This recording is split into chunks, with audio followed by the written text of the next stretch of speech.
السلام عليك يا أيها النبي. السلام علينا وعلى عباد الله الصالحين. السلام عليك يا أبا عبد الله وعلى الأرواح التي حلت النائم. عليك مني سلام الله أبدا ما بقيت وبقي الليل والنهار، ولا جعله الله آخر العهد مني لزيارتكم. السلام على الحسين وعلى علي بن الحسين وعلى أولاد الحسين وعلى أصحاب الحسين. السلام عليك يا صاحب النصر والزمان. السلام عليك يا خليفة الرحمن. السلام عليك يا شريك القرآن. السلام عليكم ورحمة الله وبركاته. Waalaikumsalam warahmatullahi wabarakatuh. Alhamdulillahi Rabbil Alamin Alladhi anzala al-Qur'ana hudan linnasi wa bayyinatin minal huda wal furqan. Asyhadu an la ilaha illallah wahdahu la syarika lah wa asyhadu anna Muhammadan abduhu wa rasuluh wa habibuhu wa khatamun nabiyyin wal mab'uts rahmatan lil alamin. Allahumma salli ala habibina wa syafi'ina wa maulana Abil Qasim al-Mustafa Muhammad. Allahumma salli ala Muhammad wa ali Muhammad. Allahumma salli ala Muhammad wa ali Muhammad. Allahumma salli ala Muhammad wa ali Muhammad wa ala alihi wa sahbihi al-mayamin al-muntajamin. Masyiral muslimin rahimakumullah. Kita bersyukur dan Al-Fakir berterima kasih mendapatkan kesempatan dan kemuliaan untuk menghadiri majelis yang mulia ini. Dan kita sama-sama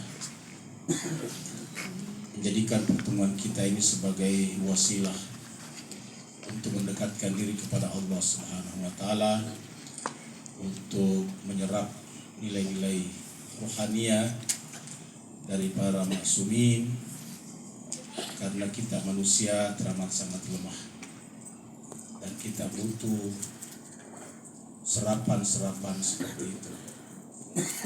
Di dalam Al-Quran Allah SWT berfirman, antumul fuqara ilallah.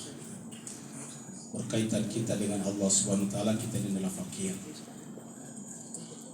Makanya pada saat Allah SWT berbicara tentang Imam Ali, Bunda Fatimah Zahra, Al-Hasan, Al-Husain pada saat masih kecil, yang menjadi asbab turunnya surat Al-Insan. Di sana Allah SWT berfirman, wa yut'imuna at-ta'ama la hubbihi miskinan wa yatiman wa asira. Tentu ayat-ayat seperti ini mempunyai makna-makna zahir, tapi terutama lagi mempunyai makna batin. Yut'imuna at-ta'ama la hubbihi miskinan. Kita semuanya adalah orang-orang yang miskin. Di hadapan Allah Subhanahu wa taala kita tetap keadaannya tidak akan pernah memiliki apapun juga. Maka kita butuh makanan dari mereka, para maksumin. Kemudian kita semuanya adalah yatim. Kita semuanya tidak punya orang tua yang sesungguhnya, orang tua spiritual tanpa berwilayah kepadanya. Maka kita semua, siapapun manusia yang tidak berwilayah, pada dasarnya adalah yatiman. Itulah sebabnya di dalam surat 33 surat Al-Ahzab dikatakan, bagi orang beriman Rasulullah itu lebih utama daripada diri mereka sendiri, karena tanpa mereka kita semuanya adalah anak-anak yatim. Kemudian wasira, kita semuanya adalah tawanan. Kita tertawan oleh hawa nafsu kita. Kita tertawan oleh hasrat kita yang sangat pendek, cetek dan dekat. Kita tertawan oleh gambaran-gambaran kehidupan kita yang sifatnya material, fenomenal dan indrawi. Itu yang menyebabkan kita kemudian terhijab. Kita tidak bisa melihat kebenaran yang sungguhnya. dan kita tidak bisa melihat hakikat. Itulah sebabnya yang kita minta adalah supaya kita diperlihatkan hakikat kebenaran sebagai kebenaran. Doa biasa kita baca, Allahumma arinal haqqa haqqa warzuqna ittiba'ah wa arinal batila batila warzuqna ijtinabah. Doa ini mengajarkan kita bahwa banyak di antara kita yang tidak melihat kebenaran sebagai kebenaran. Banyak di antara kita tidak melihat kebatilan sebagai kebatilan. Yang disebut kebatilan bukan hanya dengan perbuatan seperti membunuh, mencuri dan sebagainya, tapi kebatilan adalah sesuatu yang menyebabkan amal-amal perbuatan kita batal. Tanpa endorsement, tanpa justifikasi, tanpa validasi dari para maksumin, amal perbuatan itu adalah batal. Itu sebabnya banyak sekali ayat dalam Al-Quran menjelaskan kata-kata dolla a'malahum, hilang amal-amal perbuatan mereka.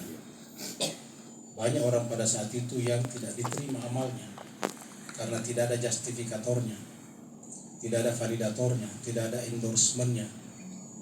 Dan itu sebabnya lagi-lagi kita butuh kepada mereka.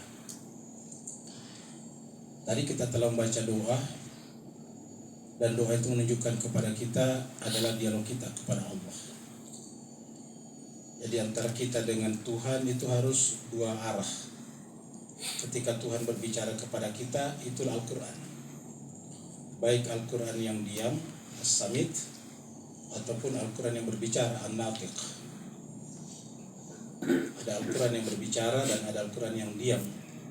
Al-Quran an-natiq adalah pasangannya Rasulullah dan para maksumin. Sedangkan Al-Quran yang diam yang kita baca melalui HP kita, mushaf kita yang dicetak di atas kertas-kertas, dan itu adalah diam. Ketika kita membaca Al-Quran, hakikatnya Allah berbicara kepada kita. Tetapi Allah SWT tidak ingin kita berkomunikasi dengannya hanya satu arah. Allah teramat sangat menginginkan kita berkomunikasi dua arah. Itulah sebabnya kemudian Allah juga meminta, ud'uni fastajib lakum, berdoalah kepadaku pasti akan kuijabah. Di ayat-ayat berbicara tentang puasa. Puasa adalah orang-orang yang telah menghentikan. Puasa adalah orang-orang yang mendiskontinuasikan.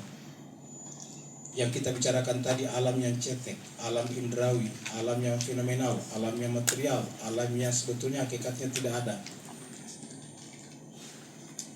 Berpuasa, dan di tengah-tengah ayat yang berpuasa, tiba-tiba muncul satu ayat yang mengatakan, wa idza sa'alaka ibadi anni fa inni qarib ujibu da'wata da'i iza da'an falyastajibu li wal yu'minu bi la'allahum yarshudun. Tiba-tiba muncul wa idza sa'alaka ibadi, apabila ibadi, hamba-hambaku bertanya kepadamu.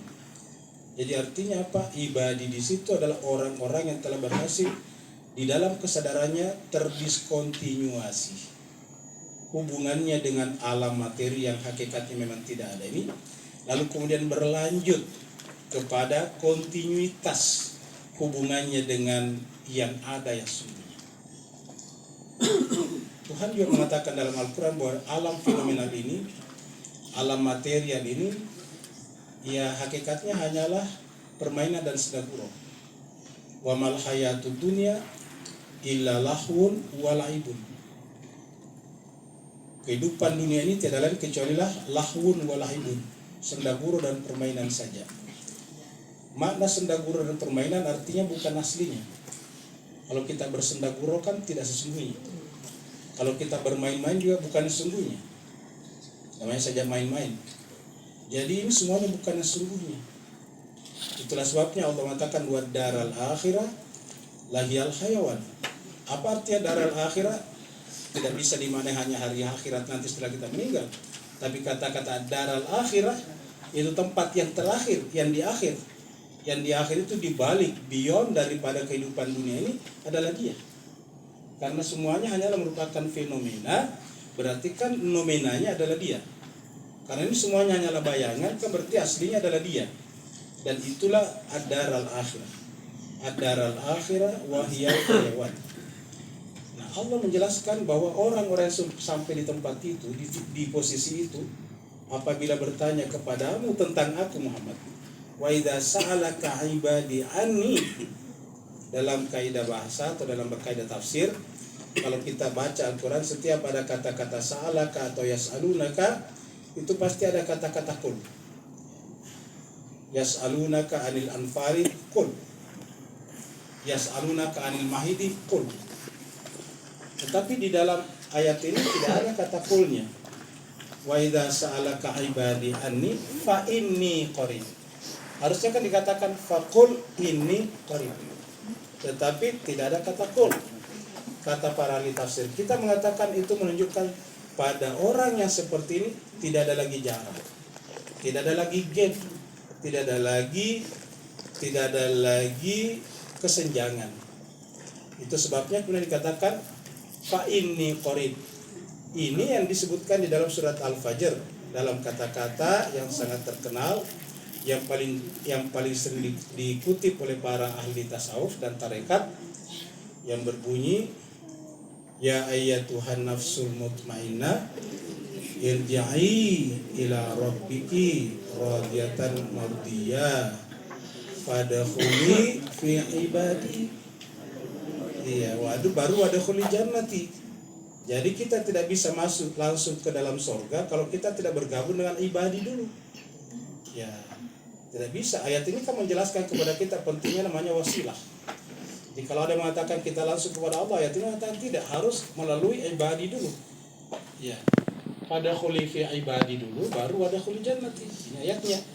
Dan ini sejalan dengan ayat lain dalam surat Al-Maidah yang mengatakan ya ayyuhalladzina amanu taqullaha wabtagu ilaihi alwasilah. Orang beriman bertakwalah kepada Allah, wabtagu, dan carilah ilaihi, untuk sampai kepada dia, alwasilah. Jadi artinya apa? Kita tidak bisa ilaihi rajul langsung berdasarkan ayat ini. Ya ayyuhalladzina amanu taqullaha wabtagi ilaihi alwasilah. Surat Al-Maidah ayat 35. Jadi wahai orang beriman, bertakwalah kepada Allah dan carilah. Itu kata-kata tadi dicari, karena memang yang namanya wilayah, yang namanya imamah itu tidak bisa ditemukan, diambil begitu saja. Orang bisa berjumpa dengan Imam Hasan, bisa berjumpa dengan Imam Husain, tapi ketika dia tidak mengenal hakikat imamah, dia bahkan membunuhnya, meracunnya, membantainya, menombaknya, memotong kepalanya, dan seterusnya. Kenapa mereka melakukan itu? Mereka mengenal Imam Husain sebagai cucu Nabi. Mereka mengenalnya. Imam Husain lama tinggal di Kufah bersama dengan ayahandanya Imam Ali. Tapi lantas kenapa mereka bisa mengirim pasukan yang begitu banyak untuk dunia? Yang mereka tidak kenal adalah imamah. Itulah sebabnya mata yang paling penting adalah mata hati. Karena hakikat kebutaan yang dibicarakan dalam Al-Quran bukan buta dalam pengertian mata lahiriah, tetapi buta dalam pengertian sesungguhnya adalah mata batin. Pada saat Allah berbicara tentang yauma nad'u kullu unasin bi imamihim, di akhirat nanti semua orang dipanggil berdasarkan imamnya masing-masing. Itu ayat 71 surat 17. Ayat berikutnya 71 atau 70. Ayat berikutnya apa kata Tuhan? Man kana fi hadhil a'ma wa huwa fil akhirati a'ma. Siapa yang buta di dunia, buta di akhirat. Kalau kita mengatakan ayat ini orang buta dalam pengertian tunanetra, itu pasti tidak benar. Karena bagaimana mungkin orang tunanetra di dunia masuk tunanetra juga di akhirat? Kan Tuhan tidak adil. Maka pasti yang dimaksud di situ adalah tunanetra jiwanya. Siapa di dunia ini buta, di akhirat dia buta. Apa bukti ketunanetraan jiwa manusia di muka bumi? Apa bukti kebutaan jiwa manusia di muka bumi? Tidak bisa mengenal imam. Lihatlah di atasnya. Yaumana da'u kullu unasin bi imamihim. Lalu di bawahnya mangkana fi hadil a'ma wa huwa fil akhirati a'ma. Siapa di dunia ini buta, di akhirat buta. Di dalam surat Haji ayat 20 dikatakan bahwa yang buta itu bukan di dalam matanya, tetapi fis sudur, di dalam hatinya. Nah, untuk membuat melek, melihat apa yang ada di dalam jiwa kita, ya tidak ada cara lain kecuali dengan mengangkat tadi hijab-hijab itu. Bayangan-bayangan itu yang memang aslinya tidak ada tadi. Makanya Tuhan mengingatkan kita, wahai manusia, yang kalian anggap kehidupan dunia itu sebetulnya sendaguro dan permainan saja. Itulah sebabnya ma'asyiral muslimin, kita bisa menjelaskan begitu banyak kejahatan. Bisa disimpulkan dengan satu hal, semuanya berkaitan dengan dunia. Kita bisa menjelaskan kejahatan apapun juga, ya, dari A sampai Z, dari 1 sampai N. Kalau kita bicarakan satu persatu, semua itu bermula dari masalah dunia. Tidak ada kejahatan kecuali berdasarkan itu. Kenapa mereka melakukan kejahatan? Karena tertipu oleh dunia, menganggap bahwa dunia ini adalah hakikat, padahal dunia bukan hakikat. Tetapi jemaah sekalian berbahagia, lantas apakah kita tidak perlu?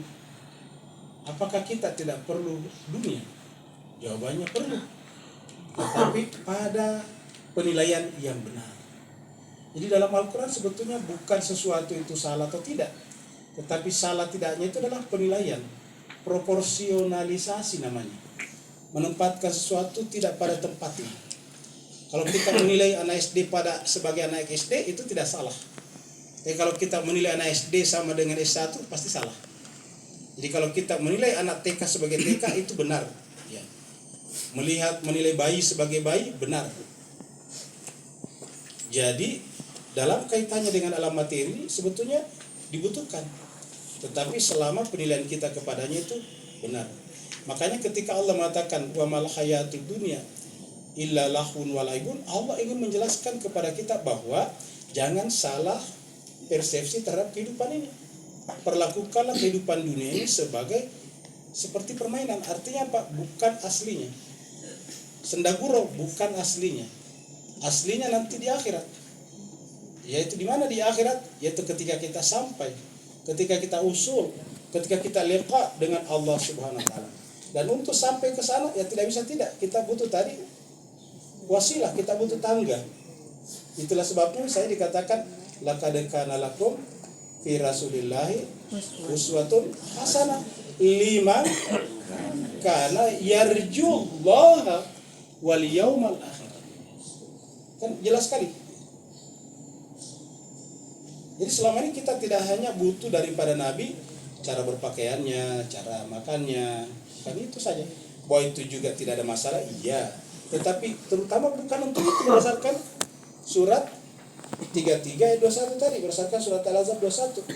Berdasarkan surat Al-Ahzab 21 yang dibutuhkan adalah bagi mereka yang ingin liqa dengan Allah. Liman kana yarjullaha, bagi mereka yang punya kerinduan yang memuncak untuk berjumpa dengan Allah. Liman kana yarjullaha wal yaumal akhir, dan hari akhirat. Nah, itulah sebabnya Allah mengatakan untuk sampai ke situ, untuk punya raja kerinduan, yaitu caranya cuma satu.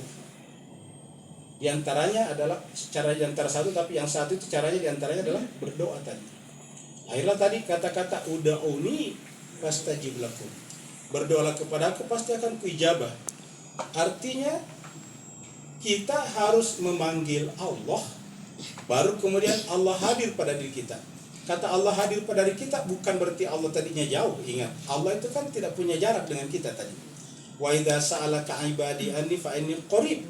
Kata qarib di situ adalah jangan diartikan juga dengan pendekatan ruang waktu. Kalau kata-kata dekat dalam ruang waktu ya memang ada jarak. Tapi ini kan pembicaranya dengan Tuhan yang tidak terikat dengan ruang waktu. Jadi kata-kata dekat di situ adalah bahwa Tuhan itu sebetulnya selalu bersama dengan kita. Kata jauh itu muncul ketika kita tidak menyadari kehadirannya. Nah, supaya dia muncul, supaya dia aktual, supaya dia menyembul ke permukaan, maka caranya adalah berseru kepadaku. Iza sa'alaka ibadi anni fa inni qarib ujibu da'watad da'i iza da'an. Saya akan mengijabah doanya siapa saja yang berdoa. Kemudian apa saja yang harus kita minta kepada Allah? Di masyarakat kita sehari-hari juga doa mengalami proses pendangkalan. Lagi-lagi doa yang kita minta adalah benda-benda. Padahal kita tadi sudah terangkan benda-benda itu cetek. Apakah salah kalau kita minta benda-benda? Tidak salah. Artinya tidak ada permintaan yang salah selama yang kita minta itu sesuatu yang memang punya probabilitas mungkin. Ya, tetapi kita tahu jemaah sekalian terbaik, permintaan itu menentukan siapa kita. Kalau ada yang suka menangis minta permen, pasti bisa kita ketahui orang itu masih anak-anak. Jadi kalau ada yang menangis minta permen tidak salah kalau dia masih anak-anak. Atau bisa dibalik, kalau ada orang yang minta permen menangis berarti masih anak-anak. Jadi tidak salah pada levelnya masing-masing tadi. Kalau TK kita katakan TK dan memang ya benar. Apa sih sebetulnya yang diinginkan Tuhan kita minta? Tadi kita bersyukur berjumpa dengan doa kumail. Bapak-bapak ibu semuanya tadi mendengarkan. Ada enggak di dalam doa kumail minta jabatan? Ada enggak di dalam doa kumail tadi meminta harta benda diperbanyak? Tidak ada. Yang ada dalam doa kumail adalah bentuk praksis dari doa-doa yang kita temukan di dalam Al-Quran. Doa-doa yang kita temukan dalam Al-Quran itulah hakikat doa. Jadi ketika Allah mengatakan ud'uni fastajib lakum, kita tidak boleh lantas mengarang begitu saja. Bukan berarti salah, ingat, bukan salah. Tetapi ketika Allah mengatakan ud'uni fastajib lakum, Allah juga telah mengajarkan kita doa-doa itu. Wa idza sa'alaka ibadi anni fa inni qarib ujibu da'wata da'i iza da'an. Allah juga mengajarkan kita doa itu. Lalu apa doa-doa dalam Al-Quran? Berdasarkan urutan manusia, dosa pertama manusia terjadi itu, atau penyebab manusia berjarak dengan Allah pertama kali adalah ketika tertipu oleh hayalannya, tertipu oleh hawa nafsunya, yang kemudian diberi gelar dengan syaitan. Maka pada saat itu dia kemudian memakan buah pohon yang dilarang untuk dimakannya. Nah, tetapi Tuhan mengajarkan kita, bagi mereka sudah terlanjur makan pohon itu, jangan berputus asa. Karena Allah selalu bersama kalian. La taqnutu min rahmatillah. Innallaha yaghfiruz dzunuba jami'an. Jangan pernah berputus asa dengan dosa-dosa kalian, sebanyak apapun juga. Kenapa? Karena Allah itu adalah mengampuni dosa semuanya. Lalu apa yang diajarkan dalam doa itu? Coba kita dengarkan jemaah sekalian sebagai. Pasti sudah membaca doa ini. Ini doa yang dibaca oleh Adam dan Hawa, manusia yang berjenis kelamin laki dan perempuan. Karena manusia cuma dua kan, laki perempuan. Min dzakari wa unsa. Nah sekarang jemaah sekalian sebagai, apa yang dibaca di dalam doa itu? Ini tertera di dalam surat Al-A'raf. Rabbana zalamna anfusana. Coba kita lihat. Apa yang pertama kita sampaikan kepada Tuhan? Yang kita sampaikan adalah munajat. Yang kita sampaikan adalah pengakuan akan dosa-dosa. Dan itu yang kita baca tadi praksisnya dalam doa kumail. Rabbana wahai Tuhan kami, zalamna anfusana. Kami telah menzalimi diri kami. Apa yang sudah anfusana sih? Diri kami, jiwa kami. Tadi buta tadi. Rabbana zalamna anfusana. Ya Allah, kami telah menzalimi diri kami. Jadi doa paling pertama diajarkan adalah mengakui kesalahan kita. Karena awal daripada dosa itu adalah ego, tertipu oleh hayalan tadi. Dan siapa yang tertipu oleh hayalannya, siapa yang tertipu oleh egonya, berarti telah melakukan kezaliman atas dirinya sendiri, dan itulah syirik yang berbahaya. Dan ketika Luqman mengatakan, ketika Allah mengatakan dalam Al-Quran berkenaan dengan Luqman kepada anaknya, inna syirka la zulmun azim, syirik yang dimaksud jangan bayangkan menyembah patung. Tapi syirik yang dimaksud adalah pada diri sendiri, zalim kepada dirinya sendiri. Kenapa dia zalim kepada dirinya sendiri? Karena telah menyembah patung yang ada dalam jiwa yang sesuai dengan ego, khayalan-khayalan tadi, hawa nafsunya. Itulah sebabnya ketika Allah berbicara tentang kenapa Nabi sedemikian luar biasanya sampai bisa berkomunikasi dengan Tuhannya setiap saat, karena dikatakan wa ma yantiqu anil hawa in huwa illa wahyun yuha. Nabi Muhammad itu tidak pernah lagi berkata-kata berdasarkan hawa nafsunya. Inilah sebetulnya pelajaran agama yang hakiki. Belajar untuk kita tidak berkata-kata, tidak berpikir, tidak berbuat berdasarkan hawa nafsu kita. Wa ma yantiqu anil hawa. Dia tidak lagi berkata-kata berdasarkan hawa nafsunya. Karena dia adalah wa ma yantiqu, tidak mungkin dia yantiqu anil hawa, maka disebutlah mereka sebagai Al-Qur'an yang natiq. Kata yantiqu itu satu asal kata dengan natiq. Yantiqu itu adalah kata kerjanya, natiq adalah fa'ilnya kalau bahasa Arab. Jadi maksumin itu adalah natiq. Kenapa? Bukan hanya Nabi Muhammad, semua maksumin. Wa ma yantiqu anil hawa. Tidak lagi pernah berbicara berdasarkan hawa nafsunya. Sementara kita, afara'aita man ittakhadha ilahahu hawahu. Apakah engkau sudah memperhatikan, menyaksikan orang-orang yang menjadikan hawa nafsunya sebagai ilahnya? Dan inilah yang menyebabkan kita mengatakan Rabbana zalamna anfusana. Coba kita lihat pengakuan dulu. Setelah itu pengakuan pertama. Dan ini pengakuan seperti ini diajarkan dalam beberapa doa dalam Al-Quran. Lihatlah apa kata Nabi Yunus alaihissalatu wassalam ketika masuk dalam perut ikan. Pelajaran apa yang bisa kita dapatkan dari sini? Pelajaran bahwa apabila kita masuk dalam perut ikan, dalam masuk kegelapan, ketika Nabi Yunus masuk dalam perut ikan, itu kan berada dalam 3 jenis kegelapan. Kegelapan perut ikan, kegelapan laut, dan kegelapan malam. 3 lapis kegelapan. Tapi apa ya? Diajarkan sih, tentu Nabi Yunus tidak ke situ, tapi caranya Allah mengajarkan kita melalui nabinya. Lalu bagaimana caranya Nabi Yunus keluar daripada kegelapan? Dia berdasarkan ceritanya dia dilempar oleh para ABK, anak buah kapal.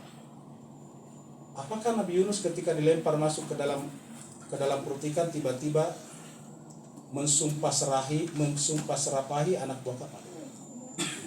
Kan harusnya kita mensumpah serapahi kan karena kita dilempar. Ya. Harusnya kita menunjuk-nunjuk ke atas. Saya doakan loh biar kamu mampus. Kan begitu. Saya sumpahin loh, kamu tidak akan pernah bisa selamat 7 turunan. Tidak begitu yang diajarkan Allah melalui Nabi dan Nabi Yunus. Luar biasa jelas. Begitu dilempar di tengah lautan yang ganas, di kedalamannya yang begitu gelap, dan kemudian masuk dalam perut ikan. Kata-kata pertama adalah La ilaha illa anta. Yang pertama adalah menegasikan seluruhnya. Dan ini kan berarti bahwa menunjukkan posisinya dengan Allah. Buat tidak ada apapun dalam diri Nabi Yunus kecuali Allah. La ilaha illa anta. Lalu kenapa Nabi Yunus dilemparkan di asap? Bukan. Ini caranya Allah mengajarkan kita untuk keluar dari kegelapan demi kegelapan dunia ini.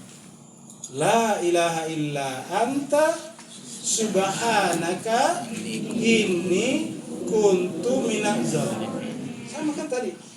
Bedanya tadi karena membacanya berdua Adam dan Hawa, Rabbana zalamna anfusana. Zalamna anfusana. Karena Nabi Yunus membacanya sendiri, ini kuntu minaz zalimin.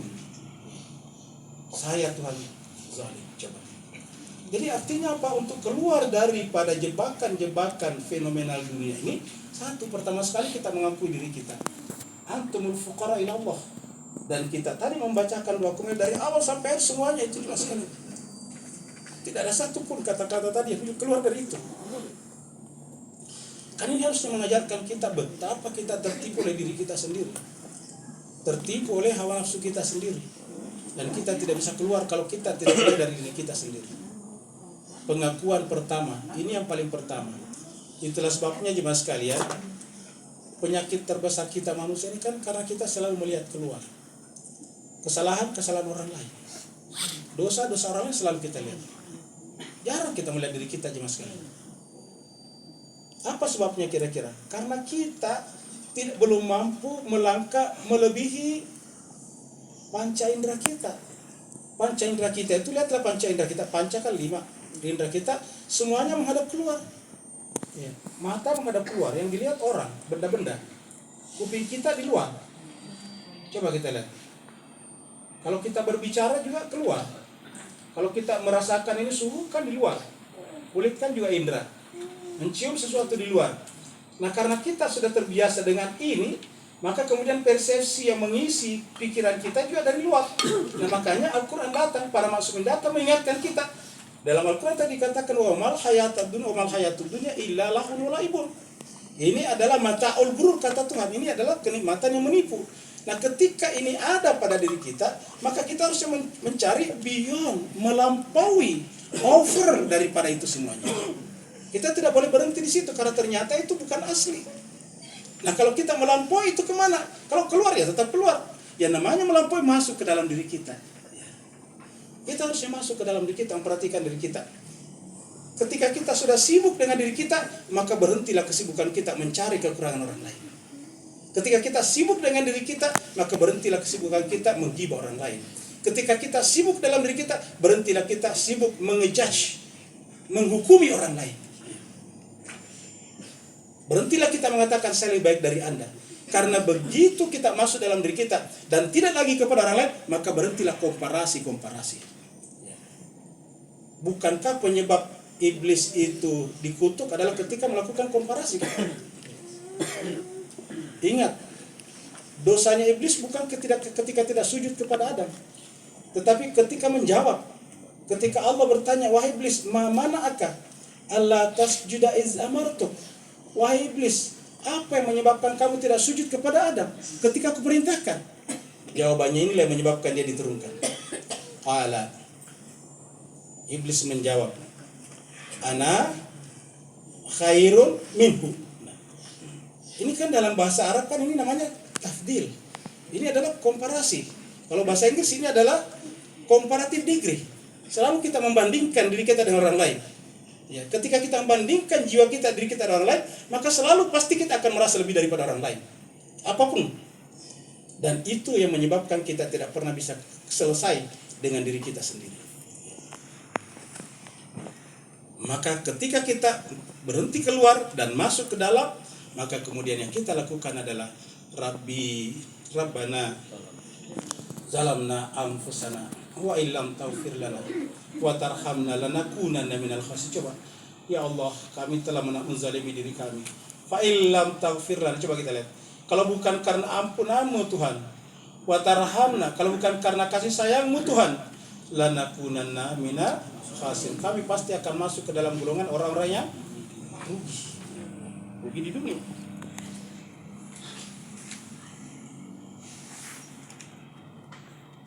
Subhanaka inni kuntu minaz zalimin, kata Nabi Yunus tadi. Cobalah Bapak Ibu jemaah sekalian merenungkan semua doa-doa dalam Al-Quran. Sama. Ya. Dalam surat Al-Imran yang berbicara tentang ulul albab, dikatakan bahwa dan diantara tanda-tanda kebesaran Allah pertukaran malam dan siang. Wa min ayati, dan dia di terakhir mengatakan la ayatil lil albab inna fi khalqis samawati wa ikhtilafil laili wan nahar. Itu kan kalau kita baca asbabun nuzulnya ayat ini kan Nabi bangun dalam keadaan menangis, kan begitu ya. Lalu kemudian ditanya, kenapa menangis ya Rasulullah? Dia katakan, Allah menurunkan kepada saya ayat yang luar biasa. Ya, yang kalau manusia mengetahui ayat ini dan tidak juga menyadari betapa dirinya itu tidak ada, yang ada hanya Allah, maka kemudian dia benar-benar telah menzalimi dirinya. Apa isi doanya tadi? Apa isi ayatnya tadi? Ketika ditanya apa itu ayatnya Rasulullah, dia katakan inna apa tadi? Inna fi khalqis samawati wal ardi. Wah, jadi inna fi khalqi, sesungguhnya pada penciptaan langit dan bumi. Inna fi khalqis samawati wal ardi wa ikhtilafil laili wan nahar. Perputaran malam dan siang. Coba renungkan ini dua ini ayat Pak Ustaz. Kan tidak ada sebetulnya yang bisa kita saksikan secara indera kecuali dua ini. Kenapa kita bisa ketemu di sini? Ya. Ini adalah malam Jumat, hari Kamis. Karena kita menghitung berdasarkan perputaran siang dan malam. Jadi di kepala kita itu sebetulnya urutan matematis. Kita tahu sekarang hari Kamis karena kemarin hari Rabu kan. Dan begitu kita tahu malam ini adalah Kamis malam, pasti kita pastikan besok adalah hari Jumat. Nah, kan itu urutan. Ya. Dan urutan itu kan berputar. Urutan itu bisa terjadi karena berputar. Inna fi khalqis samawati wal ardh. Kita bisa ada di sini karena Allah ciptakan langit dan bumi. Coba kalau Allah tidak ciptakan langit dan bumi, kan rentetannya, konsekuensinya ekornya sampai ke belakang, kita tidak ada di sini. Waqtilafil laili wan nahar, perputaran malam dan siang. Makanya terakhirnya la ayatin liulil albab. Siapa itu ulul albab? Alladzina yadhkurunallaha qiyaman wa qu'udan wa ala junubihim wa yatafakkaruna fi khalqis samawati. Tafakkur itu ke dalam, tetapi menjadikan penciptaan langit dan bumi sebagai objek renungannya untuk sampai kepada Khaliqnya. Karena kata-kata khalq itu kan menunjukkan adanya Khaliq dan makhluk. Baru kemudian apa katanya di belakang?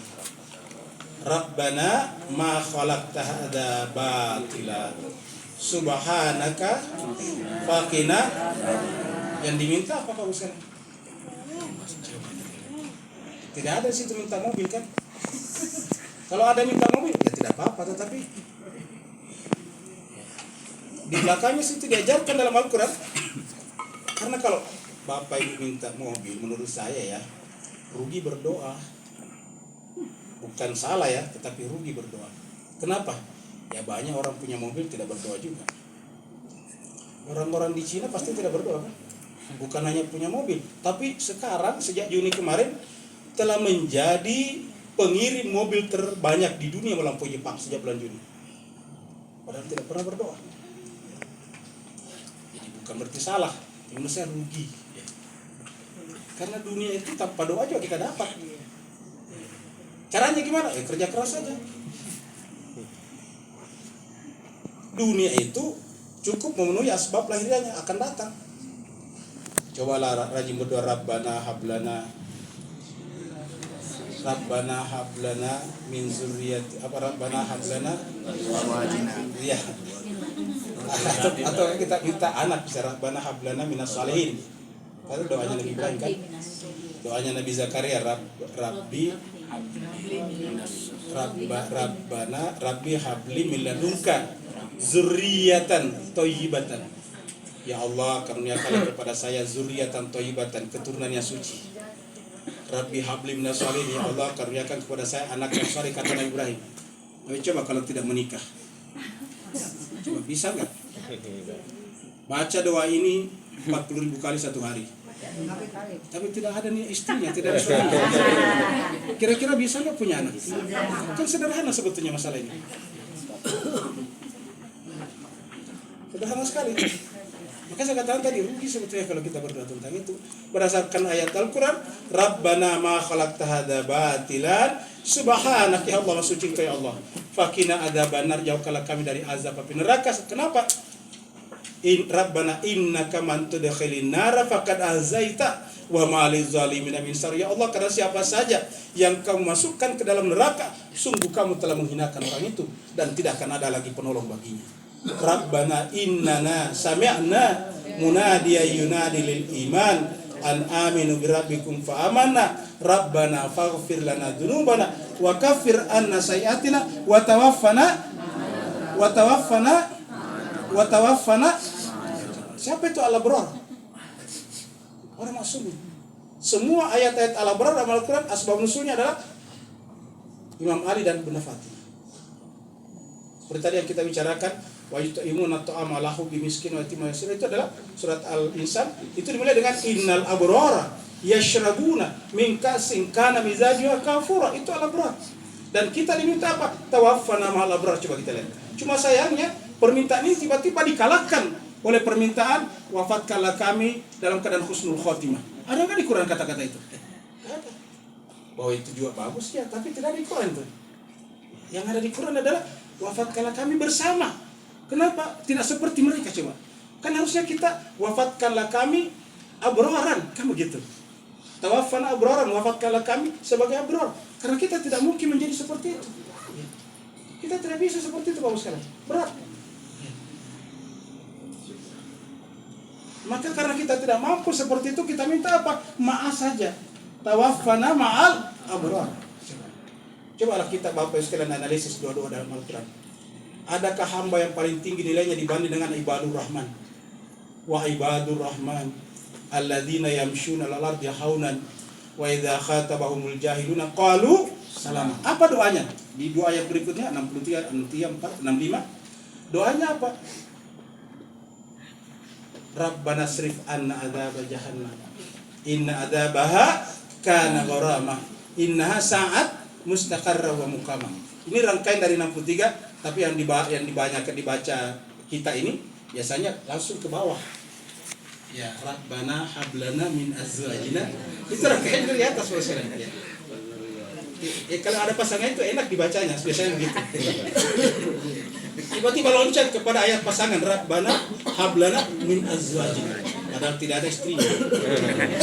Baca doa itu kalau tidak ada istrinya. Dia baca dari tidak ada suaminya. Rabbana hablana min azwajina. Doa pertama itu rangkaian dari atas Pak. Itu kan rangkaian daripada wa ibadur rahman. Doa pertama tadi Rabbana srif anna adzaba jahannam, ya Allah. Jauhkanlah kami dari azab api neraka coba. Rabbana srif anna adzaba jahannam. Inna adzabaha kana gharama. Karena azab api neraka itu benar-benar luar biasa, membuat menderita. Inna sa'at mustaqarra wa muqamah. Ya Allah, api neraka itu, azab neraka itu mustaqarra wa muqamah, abadi, dan kita akan selama-lamanya seperti itu coba. Bapak Ibu jemaat sekalian berbahagia, bacalah doa-doa dalam Al-Quran. Kesimpulannya, kalau Bapak Ibu jemaat sekalian ingin Allah berbicara kepadanya, bacalah Al-Quran. Dan kalau Bapak Ibu ingin berbicara kepada Allah, maka berdoalah. Tetapi alangkah harusnya malunya kita kalau kita datang kepada Allah cuma meminta harta benda. Begitu ketemu dengan Allah, ya Allah, mobil saya rusak. Coba kita lihat. Bapak bisa bayangkan lah, kalau ada orang setiap datang kepada kita mengeluhkan keadaannya. Coba kita lihat. Harusnya kita datang kepada Allah adalah jiwa kita, penderitaan kita nanti di akhirat. Dan itulah doa-doa yang diajarkan dalam Al-Quran. Dan itu juga yang kita pelajari tadi dalam doa kumanil. Terima kasih banyak Bapak Ibu sekalian, dan apa yang sampaikan ini bisa menambah pengetahuan kita terutama kita sendiri. Waalaikumsalam. Allahumma kun walika hujjatin salawatuka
Assalamualaikum warahmatullahi wabarakatuh.